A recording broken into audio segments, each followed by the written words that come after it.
Okay, so as usual, hello, hafa and aloha. Welcome to the third webinar in the Pacific Desk webinar series. I'm David Hitzel. I'm normally the Pacific Desk Guam instructor during non-COVID times. And thank you all for joining us again today. Today's topic of discussion is tropical climatology in the Pacific. So again, general webinar etiquette or procedures, let you know that this is being recorded for educational and documentational purposes, and it's also being streamed live on Facebook Live. If you want to ask a question at any time during the presentation, you can do so by putting your question in the comment section, and we'll get to it when the talk finishes. And please include your location and affiliation at the same time. And then you can also put in questions in the comment section of Facebook Live as well. And then I think what we'll do today is after each talk, we'll have a period for oral questioning. And then also please refrain from having your video or audio switched on unless you're asking a question. Okay, so before I get to our speakers today, we have several upcoming webinars. Advertising right now that we'll have a webinar for surf forecasting towards the end of the month. So that'll likely be October 21st. And for that one, we'll have two speakers. The first will be Pat Caldwell, who has been preparing the Oahu surf forecast for the National Weather Service on Oahu for the past 20 plus years. And then Gary Cooley, who is the owner of the Surf News Network, which is another surf forecasting outlet here in the Hawaiian Islands, and which speaks more directly to recreational ocean users. And then in early November, we'll have another webinar that'll pertain to emerging satellite techniques. So in the past, even the past 5 years that we've been doing the training, there's been new satellite technologies that have come out, which could be of value to our island forecasters. So we'll have a webinar discussing that. And then this past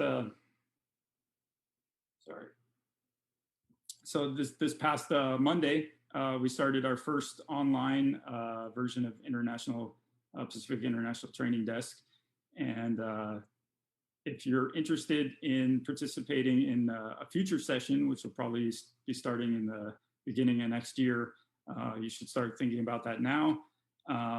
We should also, well, right now only are offering level 1, but by that time we should be offering level 2 as well.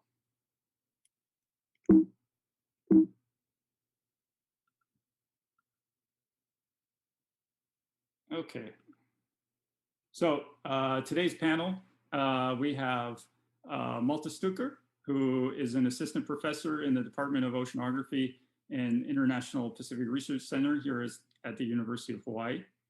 His research interests are large-scale ocean-atmosphere interactions and how they shape climate in the past, present, and future. So Malte grew up in Germany, received his PhD here in meteorology at UH Manoa, and then worked at the University of Washington in Seattle and the IBS Center for Climate Physics in South Korea before returning recently to UH as assistant professor. One interesting thing about Malte's history is that where he grew up in Germany, he grew up in a town named Soest, which is spelled S-O-E-S-T. And then our second speaker will be Brandon Buchent. He has been working with the National Weather Service on Guam since 2018, where he's a forecaster and he's the climate focal point. So if you have received a drought outlook for Micronesia recently, he is the person who issued that. Brandon graduated with a BS and MS in meteorology from the University of Hawaii, and his master's thesis focused on drop wind sound data from tropical cyclones.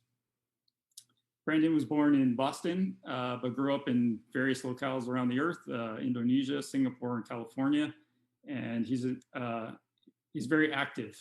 He enjoys hiking, fishing, diving, and cooking, and is an accomplished surfer and swimmer.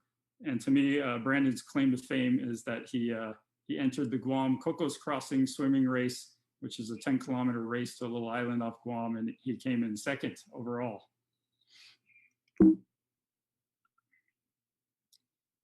All right, so before I turn it over to our two speakers today, I just want to remind our past students that you are familiar with some of the tropical climatology pertaining to the Pacific already. From level 1 training, we covered sort of the baseline structure of the atmosphere in the tropics. These are things like the Hadley cell, Walker circulation, the ITCZ, and the SPCZ. So we also discussed the variations of these features throughout the seasons. For example, the change in the position of the subtropical ridge, the change in the strength and position of the trade winds in the ITCZ and SPCZ. We also discussed variations in some of these features in terms of latitude and longitude.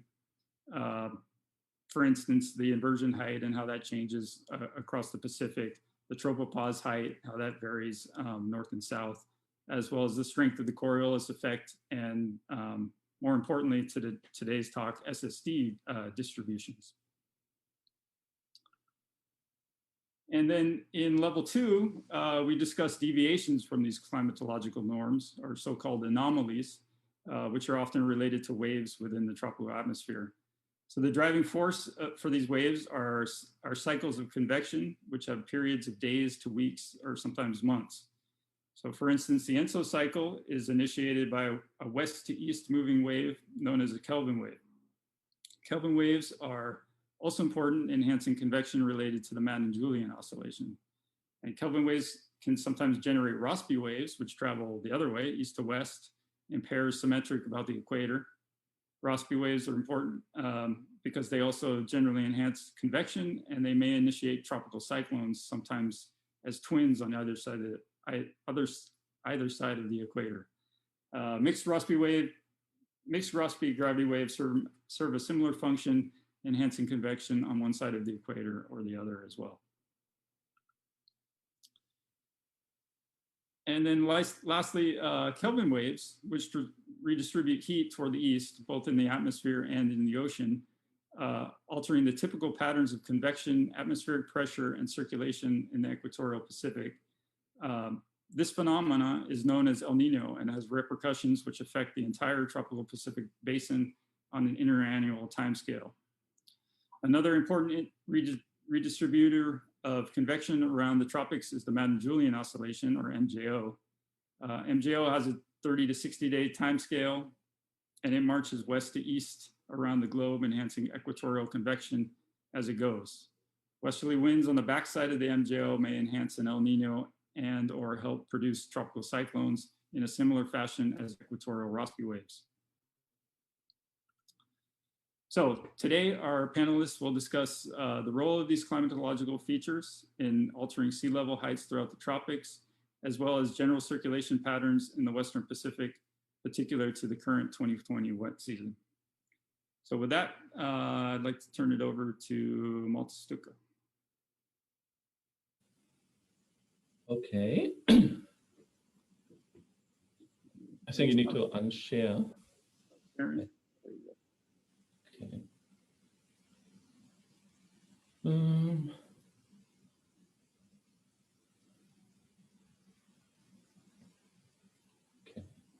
Can you see my full screen?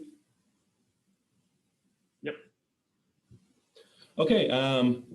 Thank you, everyone. It's a great privilege to be here and talking to you about a topic that I'm very much interested in, and that is El Nino. And today I want to focus about how El Nino actually affects sea level variability in the Pacific Ocean. And you see some slides today are courtesy of Matthew Witzlansky from the UH Sea Level Center.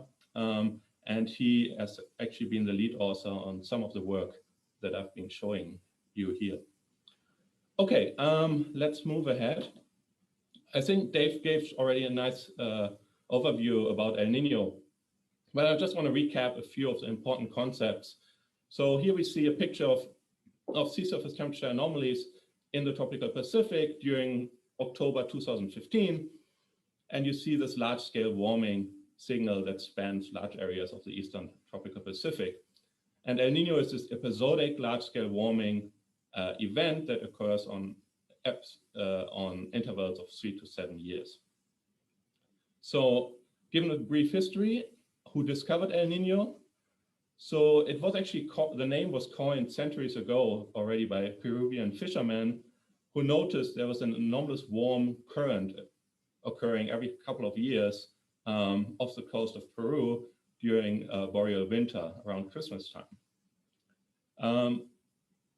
So this was noticed locally because it had huge effects. This warm current coincided with the decline of the most common fish species in this region, the anchovies. And this happens because during this warm El Nino events, we have reduced upwelling of these nutrient-rich cold waters in the region. So El Nino has been known for centuries, and its impact has been known. So here's another example. During these El Nino events, we have rainfall in regions where you often don't have any rain at all, which can turn deserts in Peru to this flower-rich landscapes. So even though El Nino has been known as an anomalous warm current for centuries, the recognition that it is the ocean and the atmosphere playing together what makes an El Nino an El Nino has only been recognized fully in the late 60s by Jakob Bjerknes, who wrote a seminal paper which has been the foundation of El Nino research over the last few decades. So when we refer to the coupled phenomena of El Nino, we refer to it as the El Nino Southern Oscillation, or short ENSO. So what do I mean by coupled? Again, as Dave showed, there's the large-scale ocean and the large-scale atmospheric circulation in the tropics. Here, just a simple cartoon showing you the climatological or normal conditions. So we have upwelling of cold water in the Eastern Pacific associated with high atmospheric pressure. And then on the western part of the basin, we have the large warm pool area with deep convection and low pressure. And then we have these trade winds blowing from the east to the west in both hemispheres. So if an El Nino event occurs, it is not just warming the Eastern Equatorial Pacific, but also the trade winds weaken. So we see this here on the slide. The Eastern Pacific has anomalously low pressure and the Western Pacific anomalously high pressure. And we see westerly wind anomalies on the surface. So to describe El Nino and La Nina variations over time, a very convenient measure is to draw a box in the main key region of El Nino in the Central to Eastern Pacific and average the SST anomalies there. And that's what we call the Nino 3.4 index. And if we plot that over time, we get a time series that looks like this, where we have anomalously warm events displayed in red, which are the El Nino events, very pronounced here, the 82-83 event, the 97-98 event, and the 2015-2016 event. And then we have also the reverse, these La Nina events, where the Eastern Pacific is anomalously cold. So how does that look like? This is just a snapshot of November 2007, where we see this large-scale cooling in the basin.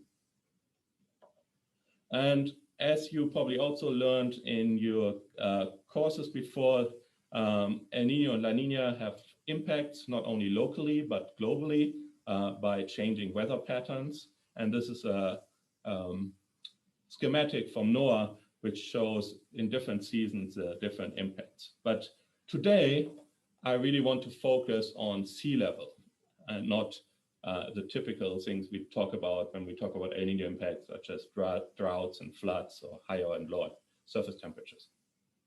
So let's start with the situation like here in October 2015. The Eastern Pacific is very warm, and we have these westerly wind anomalies in the Central Equatorial Pacific. Hey, Malta? Yeah? Sorry to interrupt. Your slides are being clipped at the top a bit. I thought at first it was just my my view. Oh.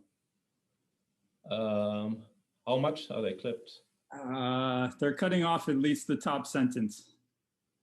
So yeah, 1 or 2 sentences. Yeah. Oh, I don't know. I'm full screen here. Let's see.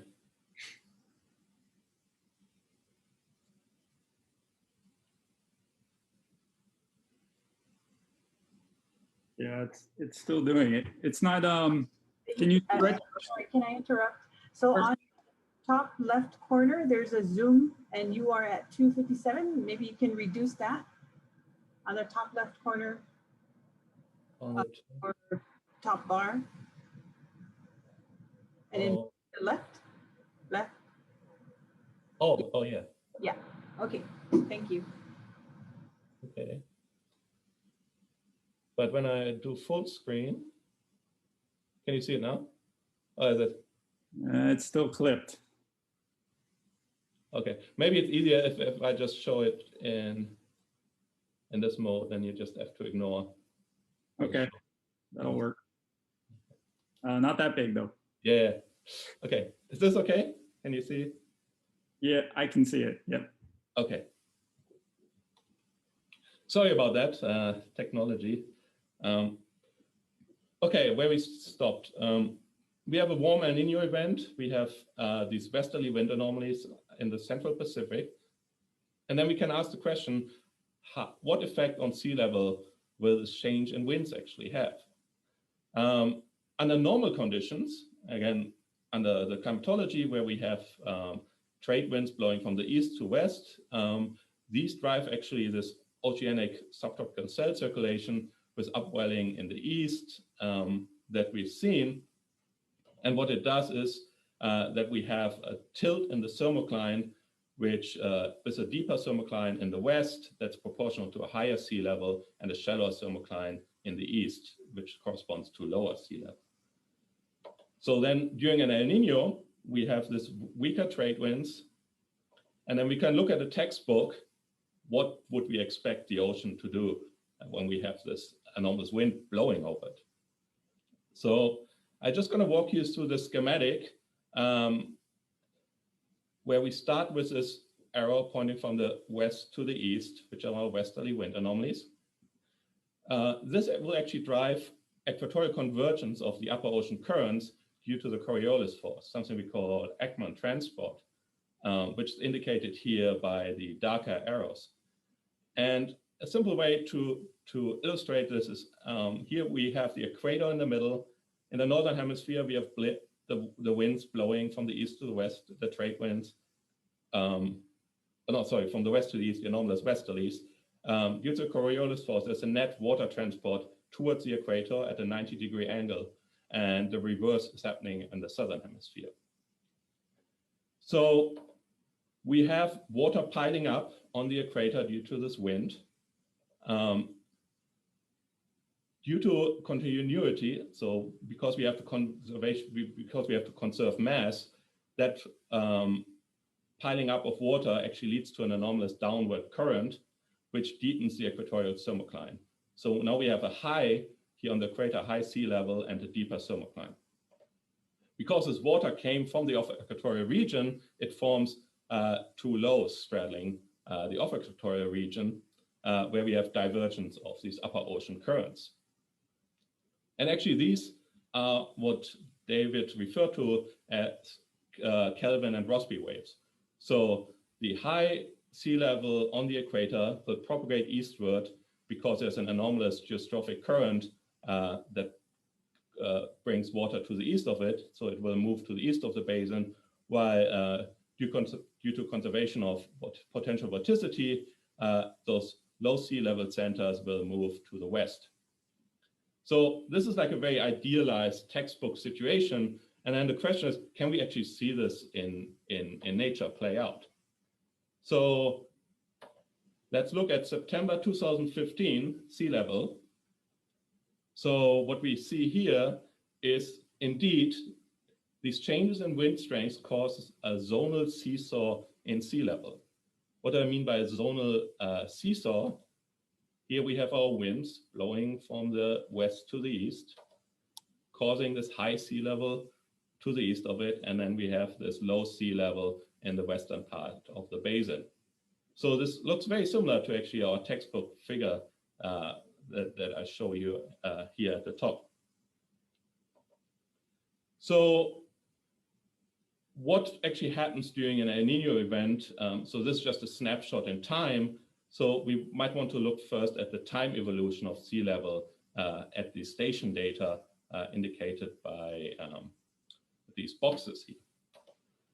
So if we do that, you'll see here a time series going from 1979 to 2012. In blue, the thin blue lines are the individual stations, and the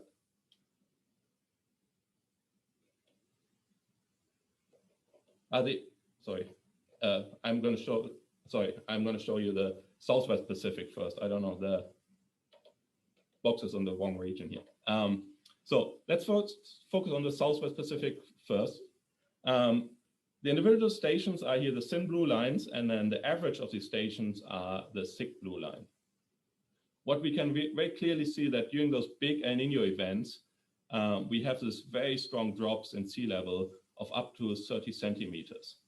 So we see this both in 82, 83, in 99, 92, and also in 97, 98. If we contrast that with the time evolution of sea level in the Northwest Pacific, we also see a strong signal during El Nino. So this is now the orange line here. We also see this sea level drops during the big El Nino events. However, if you really focus in on these events, you see that the time evolution is quite distinct between the Southwestern Pacific and the Northwestern Pacific. In the Northwestern Pacific, sea level actually recovers much faster than in the Southwestern Pacific, up to about 6 or 7 months earlier, while the sea level drops in the Southwest Pacific are much more prolonged. So why is this important? Based on this work by Matthew that I showed you, is that these prolonged sea level drops pose a serious threat to corals on coastal reefs during low tide. So here you see a picture on the left of a coral top that died off at the top due to low sea level events. So to my knowledge, the name given to this is kaimasa, which refers to the actual smell associated with these coral die-offs that we see during this low sea level events. Now, why do these corals die off? It is, as I mentioned, during normal conditions seen here on the left, we have sea level and we have a coral that's being grown to be just below sea level, where it has optimal light conditions, and it can survive certain swings in sea level. However, if sea level drops too much, we expose the top of the coral, and the exposure to sunlight and air results in dying of the coral tissue on top. So this forms these so-called microatolls, which we can see all over the Pacific. So then the question is, what causes these prolonged kaimasa events in the Southwest Pacific while the Northwest Pacific recovers very quickly? And this has been answered in this very nice study by Witlansky et al. In 2014, and it has to do with the wind forcing. So I'm going to first show you our very typical wind pattern that we have during the peak of an El Nino event. As I showed you before, these are the anomalous westerlies that are focused on the equator. And as we learned, this wind causes this zonal seesaw in sea level. So high sea level in the east, low sea level in the west. And this is due to the wind stress curl and the off-equatorial region, or the Rossby wave response in this region, due to this anomalous circulation in the lower low atmospheric winds, we have the cyclonic circulation, which causes a divergence of surface currents and upwelling and a drop in sea level. So this is what we see here on the right with low sea level and high sea level. Now, there's another wind pattern that emerges during El Nino events during its termination phase. And it is quite different with the pattern that we see during its peak phase, in that the anomalous westerlies that are during the peak phase focused on the equator move to the southern hemisphere. And this pattern is actually very important in the termination of El Nino events. However, it also impacts the sea level throughout the Pacific. And what this specific wind pattern does, it sets up another sea level response, which is a meridional seesaw. So instead of the swing going from the east to the west, we have a swing now that goes from the north to the south. And this circulation that we see here on the bottom is actually caused by the migration of the warm pool to the southern hemisphere in boreal winter and spring, which causes this, during El Nino events, which causes this anticyclonic circulation to develop. What this anticyclonic circulation does is, we see in the schematic here in the northern hemisphere, it causes Ekman transport in the ocean towards the center, raising sea level and creating a dip in the thermocline. So that's why sea level in this region recovers much faster than in the Southwest Pacific, where we still have the cyclonic circulation persisting during the decay phase of an El Nino. So this cyclonic circulation in the southern hemisphere, again associated with divergence of ocean currents and a low sea level center here, which is causing these Kaimasa events.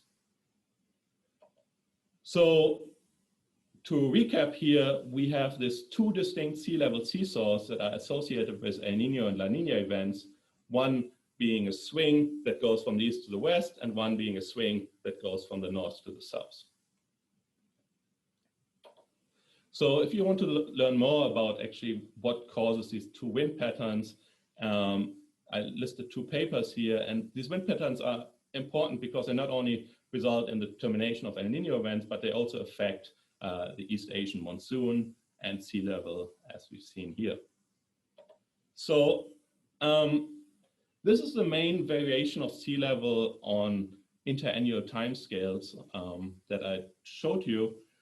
But I want to also briefly touch upon what will happen to sea level in the future. So here on the left, you see a graph of past global sea level rise from about 1700 to about the year 2000. And this is from the last IPCC report. And it shows this kind of steady sea level until the early 20th century, and then a modest increase by about 20 centimeters over the observational record. Now, if we look at climate model projections, it really depends on how our future emissions will turn out. So if we look at the end of the century in 2100 at a low emission scenario, we are limited to probably about 0.5 meter of sea level in the global mean. However, if we have unabated CO2 emissions and we do business as usual, we can easily end up with over 1 meter of sea level rise by the end of the century. So this implies that large reductions of CO2 emissions are necessary if we want to limit sea level rise. But we have a choice on which trajectory we are going as humans, because it will depend on our future emissions. So this is actually not news. So we've known this for a long time. On the bottom right, I show you actually the first IPCC report that has been published in 1990, about 30 years now. And here you see exactly the same figure in black and white, but pretty much showing you the same thing, starting here from the year 2000 going to the end of the century. And the sea level rise indicated here is between 30 centimeters and a little above 1 meter, depending on the scenario. So this is very similar to what the models are telling us now. So this is a very robust result, and it has been so for 30 years. What is the cause of the sea level rise? Number one is thermal expansion. So the oceans are getting warmer, so they're less dense, which increases sea level. And then secondary, it's a melt of land ice, which is glaciers, Greenland, and Western Arctica. So the big question is, can we see this already playing out? So these are model projections, and the answer is actually yes. So this is a figure showing you the trend from 1993 to 2019 from tide gauge data here in the circles and from satellite data shown as shading. And this is from the University of Hawaii Sea Level Center website. So what you can see is this very global rise in sea level that's very uniform across the globe. Of course, on top of that, we will have these natural variations associated with El Nino and La Nina that will continue and cause fluctuations on top of this trend on the orders of up to tens of centimeters. And in addition, we also have natural decadal variability, which can either accelerate or slightly decelerate these regional sea level trends. However, one thing I really wanted to show you here is if we compare on the left here, the sea level trends from 93 to today, and then on the right-hand side here, the trends where we remove the global mean, which is pretty much corresponding to the anthropogenic global warming trend, we see there's some pattern here over recent decades. And this can be partly explained by natural variability. So over recent decades, we had a strengthening of the trade winds. We see this blowing from the east to the west, resulting in increased sea level in the Western Pacific and a decreased sea level here in the Eastern Pacific. However, when you compare the amplitude actually in the Western Pacific between the figure here on the right and the left is that we already now see that the changes due to global warming are already outpacing these natural variations. And that will become even more true so in coming decades. So as a summary, El Nino and La Nina cause these large sea level swings of up to 30 centimeters in the tropical Pacific. These prolonged sea level events in the southwestern Pacific, these Kaimasa events are due to this meridionally asymmetric wind changes during the El Nino decaying phase. We also call this the ENSO combination mode, this wind pattern. The sea level is increasing due to global warming, due to thermal expansion of seawater and land ice melt. And El Nino and La Nina events and natural decadal variability will cause interannual to decadal sea level fluctuations on top of this trend that is due to global warming. And two things I haven't touched on in the presentation, but there's some indication that these extreme Kaimasa events might increase in the frequency in the future. If we see more extreme El Nino events, we see also more extreme swings of this meridional sea level seesaw. So even though we will have this long-term increase in sea level due to global warming, we can have this one-year events where we have sharp drops due to El Nino, and we will continue to see that in the future. Of course, not discussed are other factors that impact sea level, such as the seasonal cycle, tides, mesoscale, ocean eddies, storm surges, tsunamis, waves, and other factors. So I want to leave you with a few important websites where you can see what is going on with El Nino. And I think one of the most important ones is the El Nino theme page from the Pacific Marine Environmental Laboratory from NOAA. And if you go on this website, you can get a lot of information. What are the winds doing in the tropical Pacific? What is sea level doing? And what are SSTs doing? And what are the currents doing? So this is real-time information that you can get from this buoy array that's situated in the tropical Pacific. If you're interested in the forecast of El Nino, there's a couple of good websites. One is by IRI from Columbia University, which I show you on the top. And this center gathers seasonal forecast information from a number of models and centers across the world and gives you this kind of spaghetti plot showing you a prediction of how El Nino or La Nina will develop in the future. So here we are now in August, and we see that the forecast over the next few months goes towards colder Nino 3.4 SSTs, which is a La Nina conditions. So nearly all the models tell us it's going to be a moderate to strong La Nina by the end of the year. A very similar plot you can get also from the Bureau of Meteorology from Australia. This is just one model, but a lot of different ensemble members that are started at the same time. And they also show you all this further trend towards La Nina conditions over the next few months.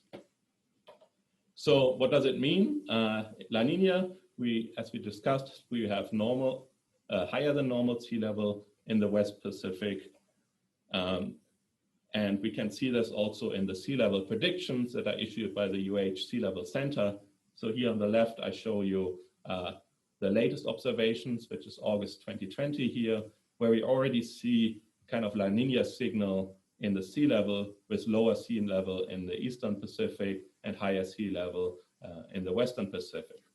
And if we look at their forecast here for the peak time of La Nina in December of this year, we see that sea level are projected to further drop in the east and to further rise here in the west. Okay, and I think I want to answer questions if you have, and then Brandon, I think, will take over and talk more about the 2020 situation in detail.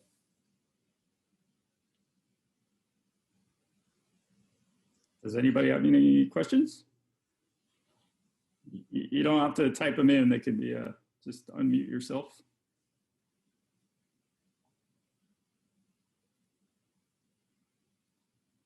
I have a question.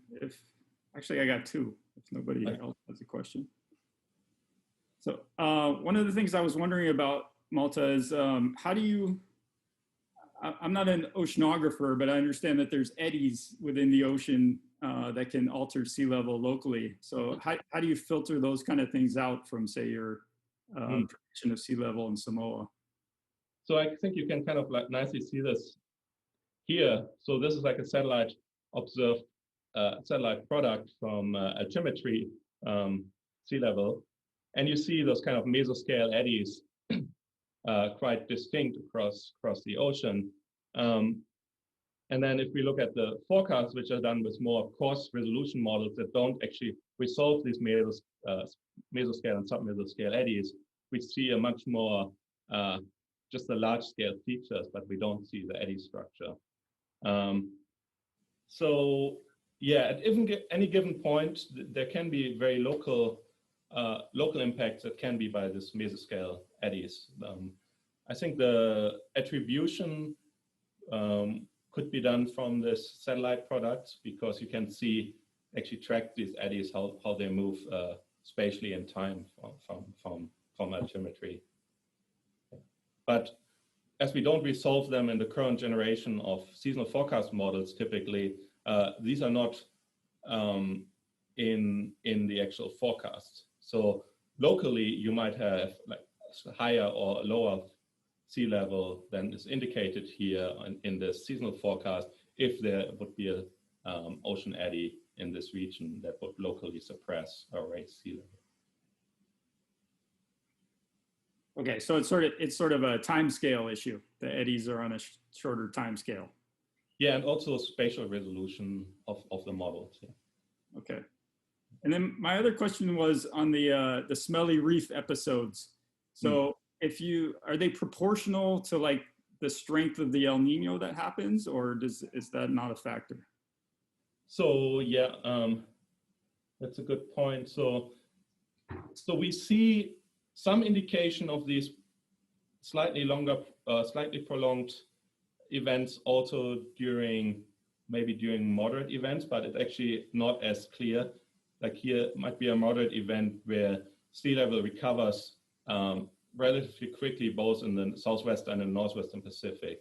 And it's really those large El Nino events where we see this very distinct character. And that is because this actually second wind pattern that I showed you here, this wind pattern is most pronounced also during the termination phase of larger El Nino events, and is much less distinct. It's much less asymmetric during moderate El Nino events. So it's really those big El Nino events that we need to worry about most. Okay, and actually we did get a question here. They didn't say where they're located. Samoa, okay. So how can this information assist us as forecasters in the upcoming tropical cyclone season, given that we are expecting La Nina conditions? Expectations in the Pacific region to prepare for in terms of tide conditions. Is normal tide conditions same as ENSO neutral? So for the Southwestern Pacific, based on this seasonal forecast here issued by, we would expect higher sea level than usual. So we wouldn't worry about this Kaimasa events maybe in the upcoming season, but more worry about higher tides and larger impacts from storm surges over this higher sea level background state. But for details of this, I would refer to the people at the UH Sea Level Center, which have much better knowledge on the details of the operational system than I have. All right, and great. I think about the tropical cyclones and the season, maybe Brandon is touching on that. Okay, yeah, maybe that'll happen. Okay, thank you, Malta. Thank you so much. Samoa says thank you. Thank you. And if you have any follow-up questions, feel free to contact me anytime via my email. I'm happy to answer any questions. Yeah, I think we'll be making the presentation PDFs available afterwards. That's okay? Yeah. Okay. Okay, so next we'll move on to Brandon. Brandon, you able to share your screen? Yes. Can you hear me all right? Yep, perfect. Okay.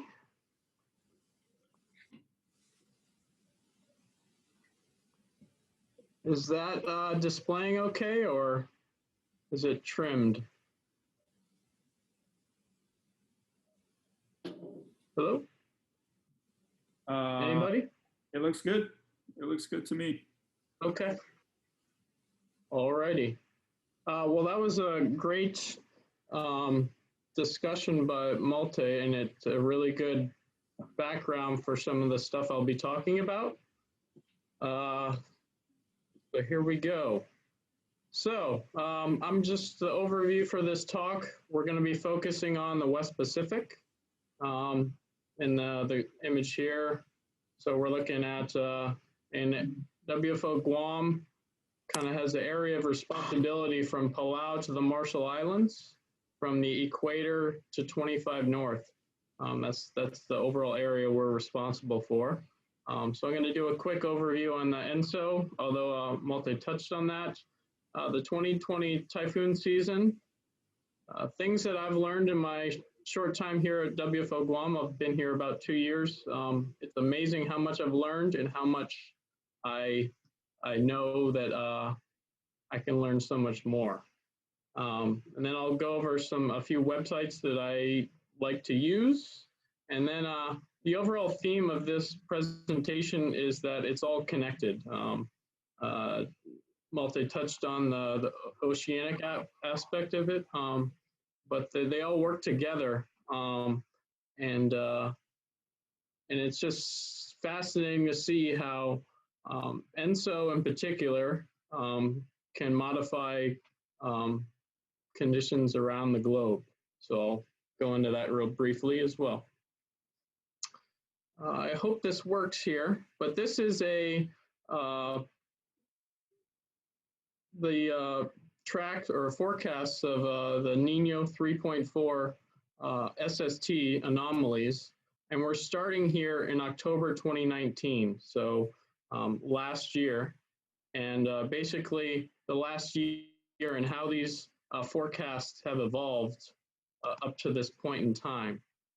And you can see that at one point, and that part when they drop very abruptly here, oh,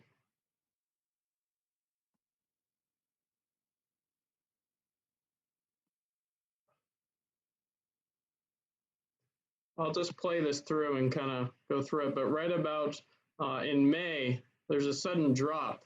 And that's something that's often called the spring predictability barrier. A lot of people have researched as to what the common reason is for why this occurs, but just in general, the models do tend to struggle on depicting what will happen in the future due to this spring predictability barrier. And just to play it one more time, you can see once we get beyond that point, it becomes far more clear that we're going to transition into a La Nina pattern. So that was the trend from October of last year through last month in the Nino 3.4 region, the SST anomalies.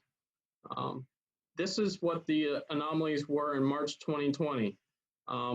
It's kind of a muted signal. You can't really gather too much from this. But what we're going to look at in the next few slides is there anything elsewhere in the tropical oceans that could have shed light on where things were going? And that takes us to the Indian Ocean. In October 2019, or the fall of 2019, there was a record positive Indian Ocean dipole. How you get this pattern or this setup is you get in the right image, you have very strong southeasterly trades just off the western coast of Indonesia. And in the same sense of El Nino in the Pacific, you have somewhat of a similar instance in the Indian Ocean. And that pushes warmer water and leads to far warmer water over the western part of the Indian Ocean. I know we're shifting over to a different basin, but in that whole aspect of everything is connected, I'm going to try to argue that it shed light on why we could have maybe seen this La Nina coming a little bit sooner than the spring of this year.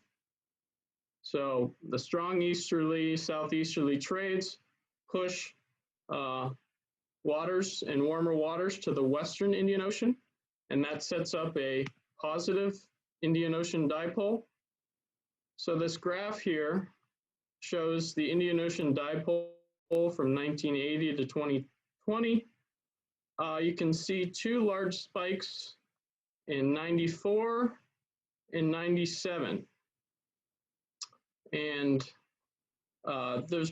if you look at the oceanic Nino indexes, indices in the bottom here, you can see that in both of these instances, a moderate or even a strong La Nina follows these very high spikes.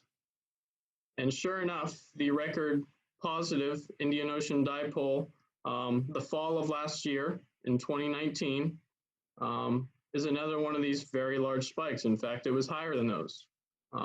This is a very broad-brushed analysis, but it does shed light on, well, maybe we should have considered La Nina as a moderate or even strong La Nina as a very reasonable possibility for this year, just based on these few things. I'm simplifying it far more. There are way more oscillations and patterns at play, but just this kind of quick and dirty analysis seems to kind of support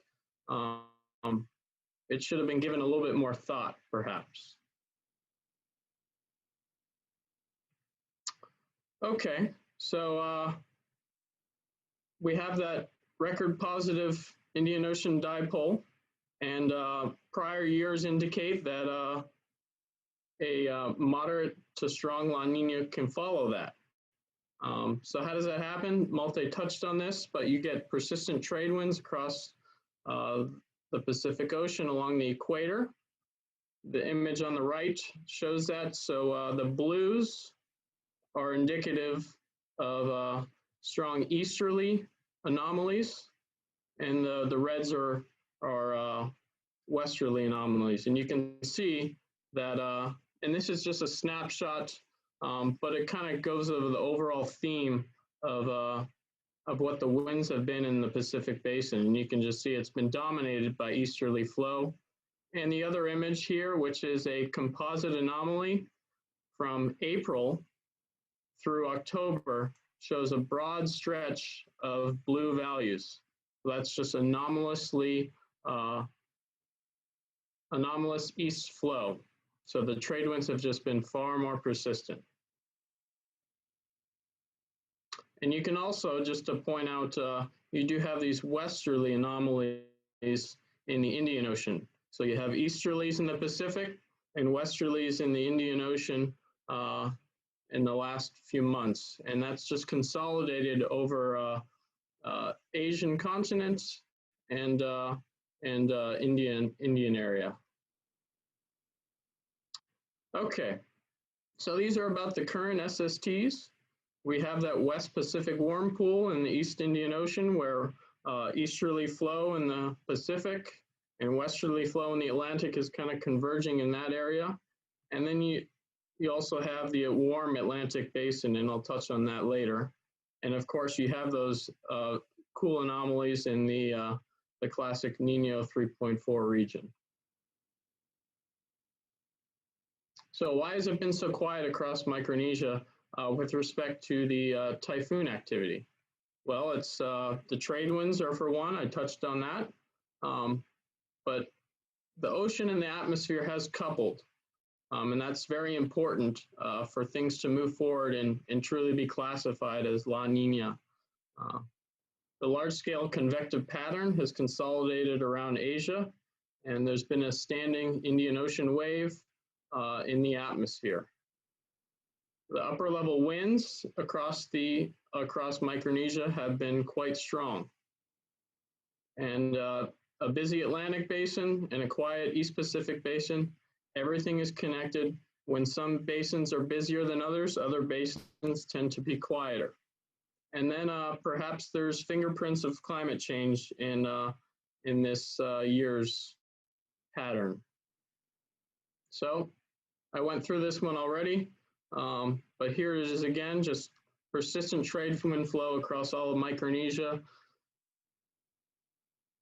Large-scale subsidence. So with all the convection kind of shifted into the Indian Ocean and the African continent as well, it just tends to have subsidence outside of those regions, and sure enough, it's ended up more or less in the Pacific Basin this year.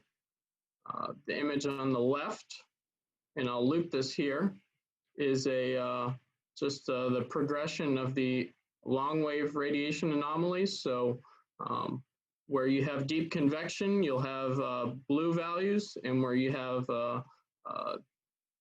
tan or red values, that's where you have large-scale subsidence and drier conditions. And you can see that those brownish values kind of cling to the West Pacific Basin more or less from March all the way through August. And just that large-scale sinking is just unfavorable for the development and organization of tropical cyclones. And here's a composite anomaly of the vertical wind shear from July through October 1st of this year. And you can see that there's just been a very strong westerly flow across the majority of Micronesia. So there's just so many factors that are inhibiting the development of a tropical cyclone. And an important point to make is, although a lot of the West Pacific has been so warm, it's a good indication that warm water isn't the only thing that matters in the development of a typhoon or a tropical cyclone. You need all these other ingredients to mesh together to create a favorable environment. And this year, it's just been very unfavorable overall. Okay, so I should have put up a graph here, but this bullet at the top kind of makes my point that there's been no significant trend in the number of tropical cyclones or hurricanes since reliable records began. It's been basically steady. And so if one basin is busier, another basin tends to be quieter. So if you point to this, the North Atlantic, the number of named storms is almost triple. And the accumulated cyclone energy is above average, whereas the East Pacific Basin is below average, and as well as our basin out here in Micronesia. So it just, when one basin is active, the others tend to be quiet. And this quiet East Pacific and busy Atlantic is very typical of a La Nina pattern. So what about, is climate change involved with some of the tracks we've seen this year? So this is a little, you can see this link here, but it's a third assessment on impacts of climate change on tropical cyclones in the typhoon region, the West Pacific. They looked at things very carefully and reviewed various studies. Some studies do suggest that there's an anthropogenic warming will make TC tracks a little bit farther poleward. But the overall consensus on this is not that high. This image here kind of shows that. The reds would be a greater chance of typhoon or tropical cyclone. And you can see that that shows up in the northern part of mainland China, as well as up towards Japan and the Korea region. And there is a notable caveat with some of this analysis, and that's that there's a lack of homogeneity and consistency of these TC track data sets, these TC best track data sets. And how to explain that is the way that they assess a storm has changed through time. Even different directors within agencies have slightly different philosophies as to whether that's truly a storm or not. So there is a lack of consistency, and trying to form an analysis based on that, you just need to keep in mind that there are some caveats as to the number of storms and what truly is classified as a storm. Even just this year, there were perhaps one or two storms that were north of us here that were not deemed tropical cyclones. So it's just something to keep in mind when you look at some of this data. But overwhelmingly, the strongest signal by this analysis was that storm surge risk there's high confidence that will be worse in the coming years. And that's largely due to the rising sea levels, along with any storms that do come through. So on the right here is the typhoon, or excuse me, the tropical cyclone tracks for 2020. I'm missing two storms because when I put this together, but there'll be another storm here, Kujira, and then the current one, Chanhom, which is another system that went like this. So overwhelmingly, everything has been west and north of the Micronesia as a whole. And 2010 matches up pretty well in just the overall pattern. That's they look very similar. So maybe that's a good analog year. to look at as far as what we can expect going forward the next few months. And what I have here stated is Mark Lander's El Nino box. When storms tend to form in this region, it gives better confidence that you have an El Nino pattern. And just to touch on that briefly, here's a look at 2018, where it was arguable it was a perhaps moderate El Nino event, at least in the West Pacific, the way we're looking at the patterns, the TC tracks, the rainfall patterns. And you can see that there were a few storms that certainly developed in here. But that pales in comparison to the big 2015 El Nino year, where you have just a copious amount of storms developing in eastern Micronesia, near Coast Rai, the Marshall Islands, and even some that track through from the Central Pacific. So it's just fascinating to see these, just the marked difference between some of these years and what we're experiencing this year. So La Nina impacts across Micronesia. One would be higher sea levels. As Malte said, you get that persistent easterly flow, and that piles up the sea levels around the western part of the Pacific. Fortunately, for so many islands of Micronesia, it's been a very benign year, with most of the storms, or virtually all the storms, north or west of the islands. So there haven't been too many notable inundation events, but there were a few in Majuro. There was one on the 16th of August, I believe, and then here's one on the 21st of August. There was a trough just north of the Marshalls, and this set up a westerly flow, and a surge in the westerly winds was able to push water from the western side of the lagoon to the eastern side, which is the most populated. And there's kind of a pinch point there. And there was a splash up over the seawalls there, and even some of the houses definitely got inundated with waves and water at times. This is a fairly minor event. There wasn't a huge storm system around, and yet there were some impacts. And it's hard to believe that this shift in the sea level pushing across the West Pacific, along with just the background sea level rise, didn't contribute to these impacts that Majuro Atoll faced.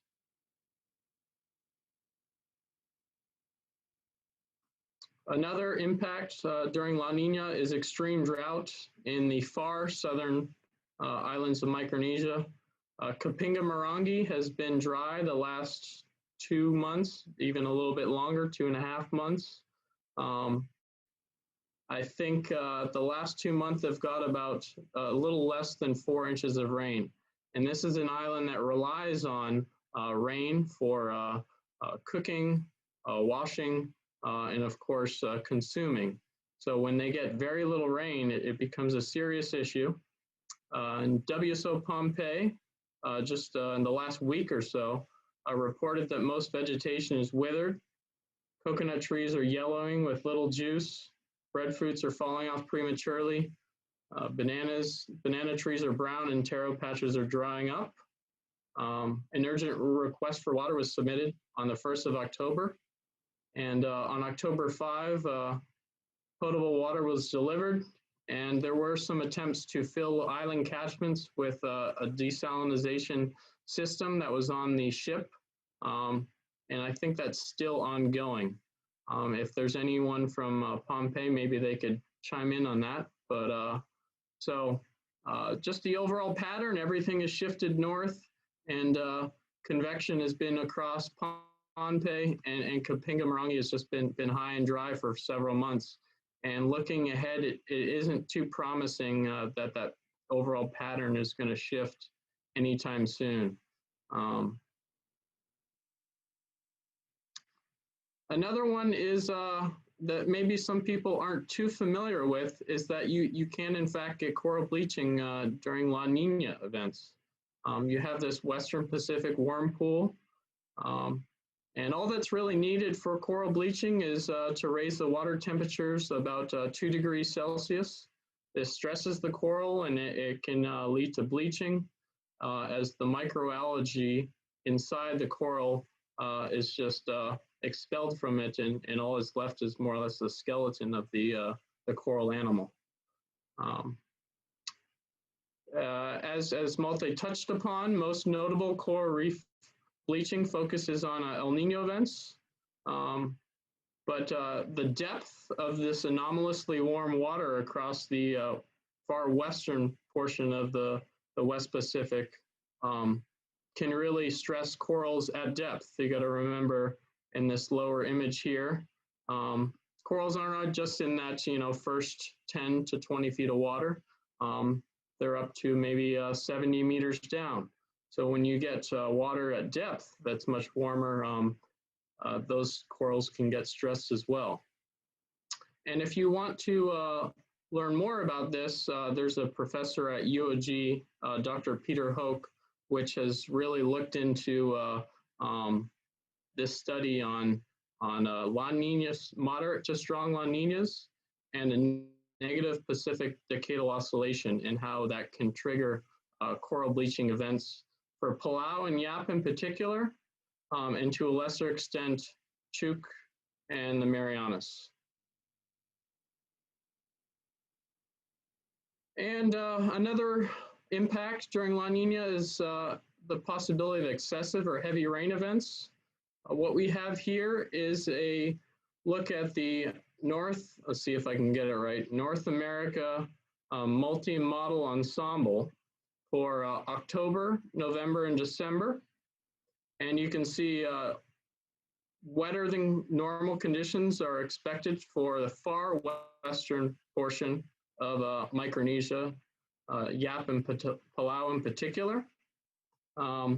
Any slow-moving disturbances that might just wander in this area can really pile up heavy rainfall.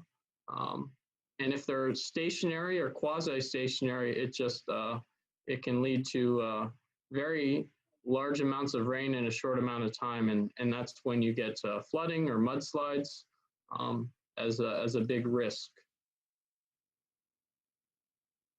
So the overall oceanic and atmospheric pattern supports a moderate La Nina event at the very least, and models are now agreeing on this. So the pattern is there, and the models support it. So what about next year? If you look at all of the other previous first year moderate La Ninas, or moderate to strong La Ninas, it's very difficult to have an El Nino follow that first year of moderate or strong La Nina. So for next year, it's very unlikely we'll see a typhoon or tropical cyclone pattern like 2018 or 2015. Something perhaps between the two, not as quiet as this year, but not as busy as that year, I think seems reasonable. It would be very surprising to see it as quiet as this year, I think, but definitely not a classic El Nino. That's very unlikely, just based on previous years. So I guess I've only learned two things here because I only have 2 slides. So that's not ideal. I'm somewhat joking, but I just wanted to touch upon some of the forecasting, the general forecasting we do here at WFO Guam. I've only been here 2 years, but I am just amazed at how important observations are to our forecasts. The models do not do so well, and looking at the raw data, the balloon data from Madro or Chuuk or Pohnpei, looking at their surface observations, what are the wind directions are, and the ASCAT. This is a satellite-based winds that it detects backscatter, or it sends energy down to the ocean surface. And that backscatter that's retrieved by the satellite it can pick up what the wind speed and the wind direction is. That is instrumental to trying to figure out where you have low-level convergence and where you might get development of a notable convective system or divergence, and it's clear skies. So I've learned so much and know that I need to learn so much more, but I've just been fascinated by how important it is out here to look at these few data spots and these islands scattered around the West Pacific, and how it can really help put out as good a forecast as you can. And I'm out on the ocean a lot, and on my days off, I look at the ASCAT all the time because I want to see how much whitecaps are out there. What are the coastal winds going to be? It's really, really important. And you can honestly beat the model data that comes out a few hours later if you can print out these ASCAT analyses and do a quick and dirty analysis as to what the overall wind flow is. But data is perishable, so you got to do it on time as soon as it comes out, or it's kind of too late. That's just my 2 cents. And just quickly, a little bit about global models and what maybe some biases are, what they're good at, what they're not good at. I'd say most people in our office would agree that the GFS typically outperforms the Euro ECMWF for general forecasting of winds, convection, where you can expect showers to develop. Both the GFS and the ECMWF struggle with the onset of monsoon events, the strength of the surge, and they're often too quick to bring trade winds back, especially in Western Micronesia.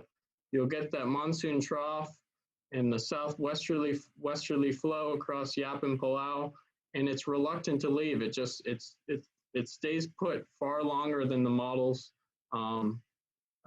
think. They bring in the trade winds too quick. That's something I've noticed. Maybe people from Yap or Palau could chime in as well. The ECMWF, I guess we had someone here, I think he's the director of NOAA last week, and he kind of mentioned that the modelers at the European Center tailor their model to perform well in the mid-latitudes. And I'd say a lot of forecasters here would say that they do a very good job at the cold fronts and the shear lines that drop down out of the north. So that's one thing that they definitely do well out here. And as far as TCs, the GFS has a known northward bias, lifts them north, whereas the ECMWF is often zonal. A blend of the two is often a good strategy, as long as they initialize the current conditions well. I know that was a lot, but maybe you gathered some points there, and if you guys look at the model data yourselves, you can agree or disagree, or but maybe it's something you see as well.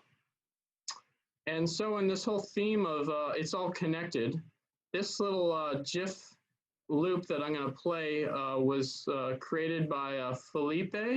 He's a modeler, and he works at NOAA's EMC. And this is just going to look at how a typhoon in the Western Pacific can disrupt the jet stream near Japan, and it creates a waviness in the whole jet stream that can have downstream impacts all the way to the continental US or even further. And I'll play this a few times.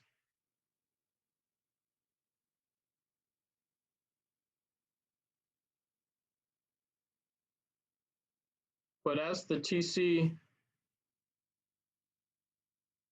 moves north, it injects a whole bunch of energy into the jet stream. And this one here, I guess, is a 170 knot jet, which is extremely strong for September. And that perturbs the jet and creates a waviness of the pattern. You get a very deep trough and a very amplified ridge. And what ended up happening with this event is that California set record heat. All-time highest temperature was recorded at Central California at San Luis Obispo of 120 degrees by 5 degrees. So it beat the previous all-time record by 5 degrees.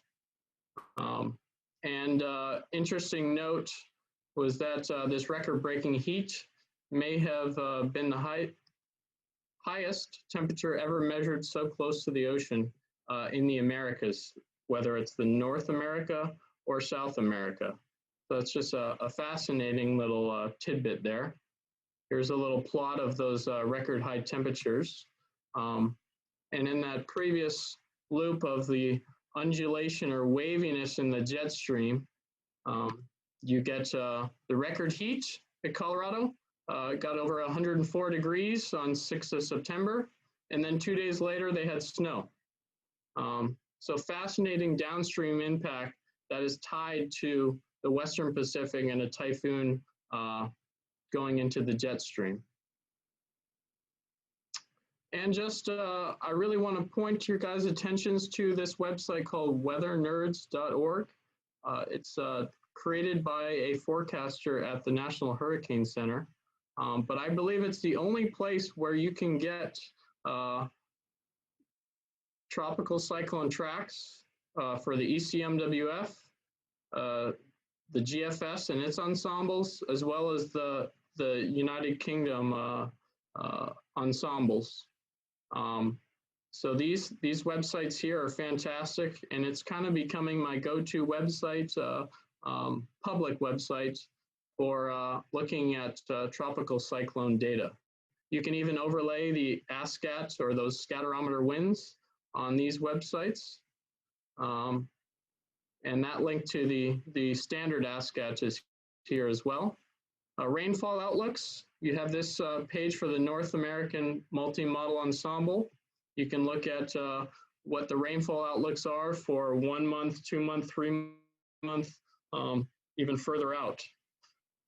And then there's also, I'm sure a lot of you are familiar with Tropical Tidbits, just a fantastic website to view forecasting, weather data, and their climate analysis tools are very interesting. And I highly recommend you check them out. I know that was a lot. It was far less structured than Malta's presentation, but I'm relatively new to this. If you ever need anything, feel free to email me or call me. I am happy to share what I know, and if I don't, I'll figure it out and get back to you. But that's all I got. I hope you learned something, and thank you. All right. Thank you very much, Brandon. Sorry, does somebody have a question? Okay, so Mila Lazarus of Solomon Islands says, thanks, Brandon, for the recommendation for the blend of the models, GFS and ECMWF. Does anybody have a question for Brandon? I could maybe address maybe that question from Malta's. What was the question as far as the Southwest Pacific tropical cyclone season? Is that right? I'm not sure. Malta, are you still there? Didn't someone ask? Yeah, I think the question was regarding the November to April tropical cyclone season and Right. La Nina conditions. For the Southwest Pacific, I assume. Yeah. I would say a moderate La Nina to potentially even stronger. I think an average year seems reasonable or average to less. But I do know that I think NIWA is coming out with their seasonal forecast either today or tomorrow that addresses just this topic. So they would be the ultimate resource, them in Australia and Fiji, for the most accurate forecast for that. But I believe an average to a slightly below average is what you'd expect for a moderate La Nina.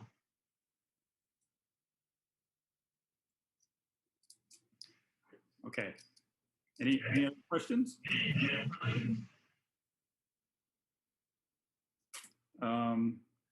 I actually had a question and a statement. The statement was, first, I'm glad you pointed out the thing about the models not capturing the monsoons well, or the shifts in the winds, because I've encountered that before with the wave models. So of course, if the GFS is not right, it's going to force the model not in the right way. So I've really seen that before in Guam with the the southwest monsoons, and if the timing's off, then the wave model's off, and I'm sure that affects more than just Guam.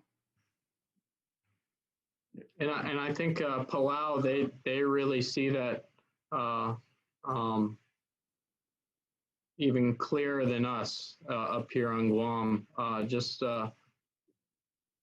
It happens really quickly, and the models do not seem to do too well for it. I will say that I guess the Coral Reef Research Foundation does have a few instruments way down there on Helen's Reef, and I think that's like 2 or 3 degrees north, almost near Indonesia. This instrument site has wind speed and wind direction, and might even have precipitation or rainfall. But I've been relying on that to see the strength of the flow, especially during monsoon events. And then if I could just say one thing, I'd say I'm extremely thankful for everybody out here in the Pacific that makes a positive contribution to making it a safer place, and collecting data reliably, and doing just doing the best you can to whether it be weather forecasting or emergency managers, or the communication side with educators like you guys, and then all the people that do outreach throughout Micronesia and in our local WSO offices. They do fantastic work, and I'm just very, my short time here, I've learned so much, and it's amazing to see all the great work. So. Okay. We have another question, but I just want to say, if anybody needs to leave, that we'll be posting this. Well, it'll be on Facebook, and then we'll be posting the video on our website at some point, and also we'll be providing the PowerPoints. So we have another question from Wilfred in Pohnpei. He was asking about, there's, I guess, some convection maybe today, recently, around Kapinga, and is Kapinga expecting any rain soon? Is there today, right now? I thought I put I was doing the I worked last night, and it looked very, very dry there.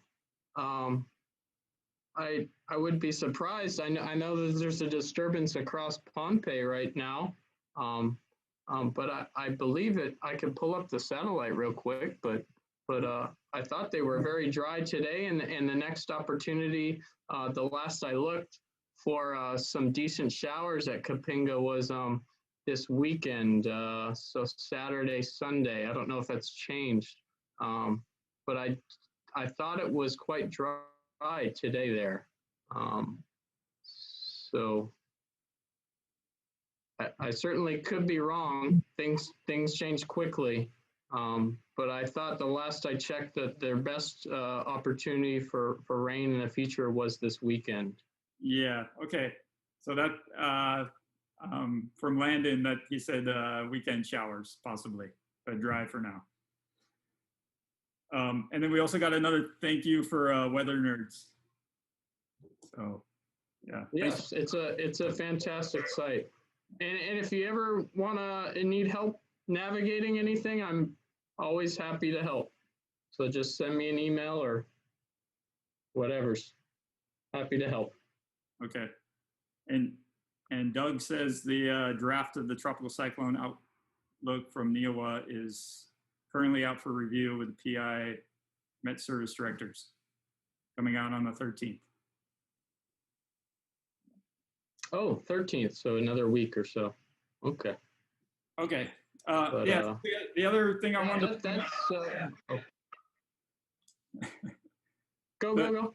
Yeah, the one other thing I thought I should point out, which ties into Malta's talk too, was your slide having to do with the projection of tropical cyclones in the future. And the plot doesn't look clearly like whether it says there's going to be more El Niños or more La Niñas. There's some contradiction there, if you're able to go back to that.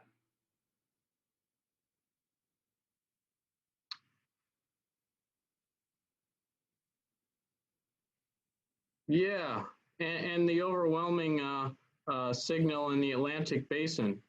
I know that there's been a lot of chatter about the current 2020 season in the Atlantic. It's been blowing past all records.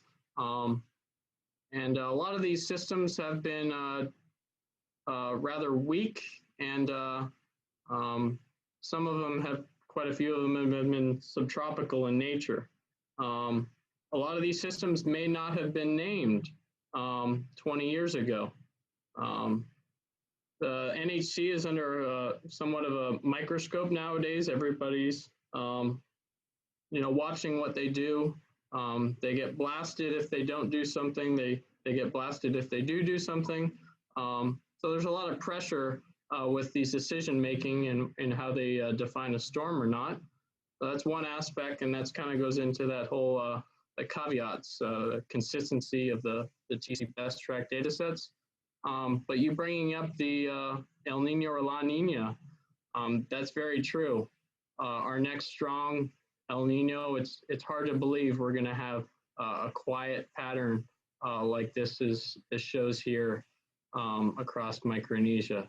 It doesn't fit the pattern. So I would exercise a lot of caution with looking at this kind of depiction, which is research from GFDL, Geophysical Fluid Dynamic Laboratory, part of NOAA.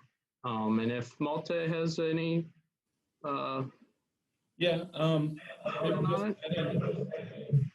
to this actually.